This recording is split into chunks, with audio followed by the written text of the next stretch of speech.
right from wrong. So if anybody thinks that someone else is going to teach them something, you don't deserve to be a parent. You can't discipline your kids now. So why would any parent want to be a parent?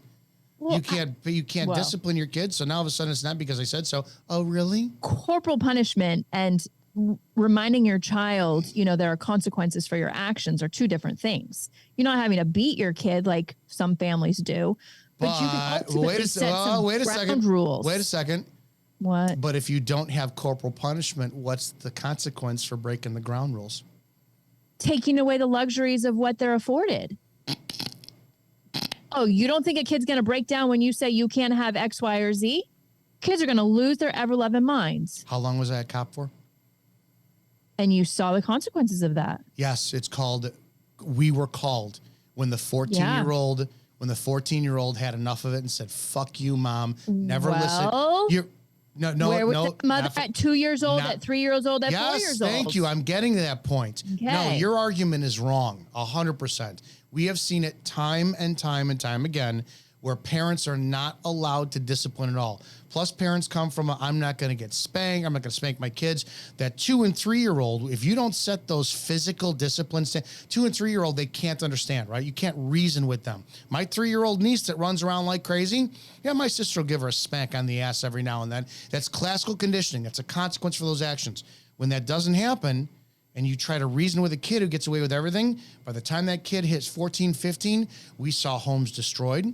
We saw parents hit back. You took away the PlayStation, the kid would go in the garage and beat the shit out of the car with a baseball bat. Correct. I know. I understand. So that's why they let them get away with things at 1 year old, at 2 years old, at 3 years old. That physical discipline needs to happen. But the state stuck their nose in it and said, if you were at a restaurant and you had kids and I was watching you, and you said, and the kid threw a lemon across the table, and you took the kid's hand and slapped.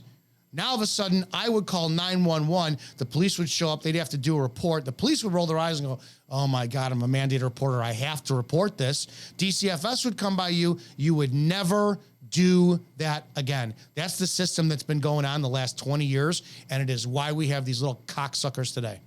No, I've heard about it too, because the kids at school are taught by the parents, like, if you have any problems at home, please come to school and report us, and we will help you in your home life. And then you get 40-year-old parents, 40-year-old parents and 23-year-old teachers who are, it's so, I would never want to be a parent today. But this has happened over many generations of trying to compensate for the corporal punishment that kids in the 60s and 50s probably received. 40s and 50s received corporal punishment. I heard stories. And then the baby boomers have kids, and then they want to do differently than what they had. And so then it becomes softer and softer and softer to the point where now you have the state stepping in and the kids being screamers for over nothing. So we've gone so far the wrong direction where, again, happy medium, people. Beat your kids. The extremes don't work. Beat your children. I 100%. That's not what we're saying. I am 100% saying that's the extreme. We used to tell people on calls, no belts, no books, open hands only, don't leave marks. It's exactly what we would tell parents, and then you're fine.